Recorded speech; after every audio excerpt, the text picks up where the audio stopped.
මම මේ කුසල් පොහේ වැදගත්කම් පිළිබඳව හිමියන් ශ්‍රී ලංකාවට බුද්ධාගම රැගෙන අම්බස්තලේ මුදුන් පැමිණීම පිළිබඳව කතාවක් ඔබට කියන්න යන්නේ පින්වත්නි. එකල ශ්‍රී ලංකාවේ විරාජමාන දේවානම්පියතිස්ස රජු තුන්වයි ටෝච් එක කරගෙන මුහුදණියම යනවා පින්වත්නි. අන්න බලන්න එතුමාගේ ටෝච් එකේ බැටරිය බහිනවා. අනේ ඒකට මොකක්ද වෙන්නේ පින්වත්නි? එතුමා සරණ මඩිස්සල් අත් ගාලා බලනවා. අනේ බැටරි දෙකක් හම්බන එවරෙඩි. අනේ මොකද්ද කරන්න පින්වත්නි? දේවානම්පියතිස්ස රජු ටෝච් එකට දානවා. අනේ මහා එළියක් විහිදෙනවා පින්වත්නි. ඒක දේවානම්පියතිස්ස රජු මොනවයි කියන්නේ? මට ආලෝකේ ගෙන දෙවි සංසාරේ සංසුන් ගන්න පින්වත්නි සංසුන් ගන්න. ඒ උපාසක මහත් ඉඳගන්න. ඔන්න ඊට පස්සේ කතාව ඉතුරු ටික අහන්න ඕනේ නැතේ. උනේ නම් කතාව ඉතුරු ටික අහගන්න. ඊට පස්සේ මෙතුමා දැන් ටෝච් එකේ ගහගෙන යනවා. මේ පාර දිගේ යනවා. දැන් මේ මහ කැලේ මැද්දෙන් යනවා. මෙතුමාට පඳුරක් කෙලෙන්න එනවා. අනේ මොකද්ද වෙන්නේ පින්වත්නි? මේ පඳුර හිර වෙන සද්දෙ විතර මෙතුමා ටෝච් එක ගස්සනවා. අනේ මොකද්ද වෙන්නේ? මහා රාජි මේ එළිය දෙස බලමින් ඉතිගෙන මේ දිලිසේ මහතෙක් ආලෝකේ කවුද මන බලන්නේ ඔබ ළඟමා ඉන්නේ සංසුන්වන්න උපාසක අම්මේ මොකද්ද ඔය රෙද්ද කඩාගෙන කරන්නේ? ඔක හදාගන්න ඉඳගන්න සාදුකාරයක් දෙන්න බාල්දුවෙන් යන්න එපා පුතේ සාදු විතරයි බාල්දුවෙන්නේ. ඊට පස්සේ කතාව ඉතුරු ටික මම කියන්න. ඊට පස්සේ මෙහෙමයි වෙන්නේ. අනේ මේ මුරාජයට දේවානම්පියතිස්ස රජු ස්නයිපර් ෂොට් එකක් වගේ තියන්න හදනවා. අනේ මොකද වෙන්නේ? මුවා අම්මා මතක් කියලා මිසි කියනවා.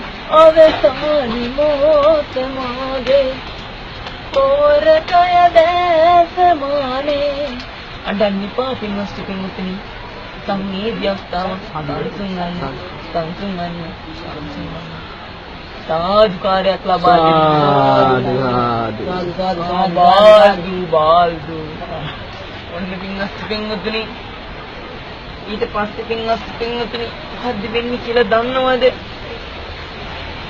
මේ මුරාජගේ මේ කෑ ගහිල්ල මේ අවසාන මොහොත අහලා රජු සැලෙනවද? නෑ. කරුණාබරිත වෙනවද? නෑ. මේ හදවත යලි පාරක් ඊතලයක් මුමුණනවා. අනේ ඊතලේ මුවට වදිනවද පින්වත්නි? නෑ පින්වත්නි. අන්නේ ඊතලේ මොගේ කන ගාවි බඹරනාද නන්දාගෙන යනවා. මුවට එකපාරට මරණ බාමත කරලා මොකද්ද කියන්නේ?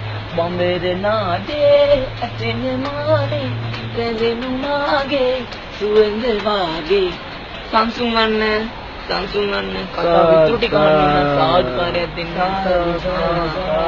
හොඳයි දැන් අන්තිම ටික කතාවේ කචුට්ට වෙලාවක් ඔය උපාසක අම්මලා උපාසකලා ඉඳගෙන ඉන්න. ඊට පස්සේ මෙහිමයි වෙන්නේ පින්වත්නි. දකින්න. ඊට පස්සේ මෙහිමයි වෙන්නේ. රජුරෝ ඊළඟ පාර මුවාට ආයෙ තියන්න හදනවා. මොකද්ද? ආයෙ තියන්න හදනවා.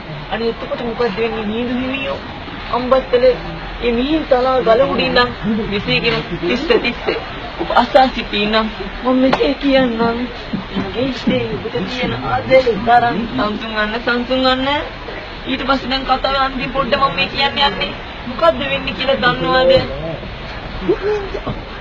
මේ මිහිඳු හිමියන්ගේ සද්දෙට බලාගෙන ඉන්න බලනවා.